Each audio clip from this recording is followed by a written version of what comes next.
وہ اسی سلسلے میں ہے کہ تقدیر خدا نے ہر شخص کے لیے بنائی ہوئی ہے اور اس پہ عمل ہوتا ہے. تو ہر شخص کی موت جو ہے وہ بھی خدا تعالیٰ کی بنائی ہوئی تقدیر کے مطابق ہی ہوتی ہے. خودکشی کرنے والے کی نہیں کسی طرح کوئی موت ہوتی ہے خودکشی سے یہاں نہیں کیوں کہتے ہیں کہاں کہیں گے یہ آپ کو کس نے بتایا مسئلہ؟ میرے ذہن میں آپ کے ذہن کا ہوگا یہ ہمارا مسئلہ نہیں. تقدیر کا یہ مطلب ہرگز نہیں ہے کہ جو جرم کرتا ہے وہ خدا مجبور جبرن اس سے جرم کروا رہا ہے. یہ تو کہیں نہیں لکھا ہوا. قرآن کریم نے کھلا اجازتیں دی ہیں من شاء فلیکفر من شاء فلیؤمن من شاء فلیؤمن ومن شاء فلیکفر. جو چاہے ایمان لائے جو چاہے کفر کرے دونوں باتوں میں کھلی اجازت دی ہوئی.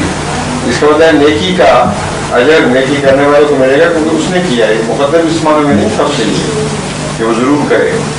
بدی کی برا اس لیے اس کو ملے گا کہ اس نے کی ہے. پھر دوسری جگہ خدا فرماتا ہے کہ کیا وہ لہا ما کا سبب و علیہا ما کا سبب. جو کوئی چاند کمائے ارادتاً کوئی نیکی کا کام کرے جزا اس کو ملے گی. وہ علیہا ما کا سبب جو کوشش سے بدی کرتا ہے ارادے کے ساتھ اور دیکھ بھال کر اس کی سزا اس کو ملے گی. یہ وہ تردید کہانی جو آپ بیان کر رہے ہیں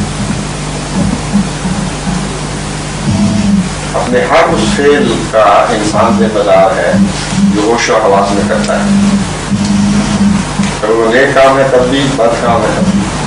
اور تقدیر اس کو مجبور نہیں کرتی کہ وہ یا نیکی کرے یا بدی کرے. اس کے سوا اگر تقدیر کا تصور آپ ہیں تو غلط ہے.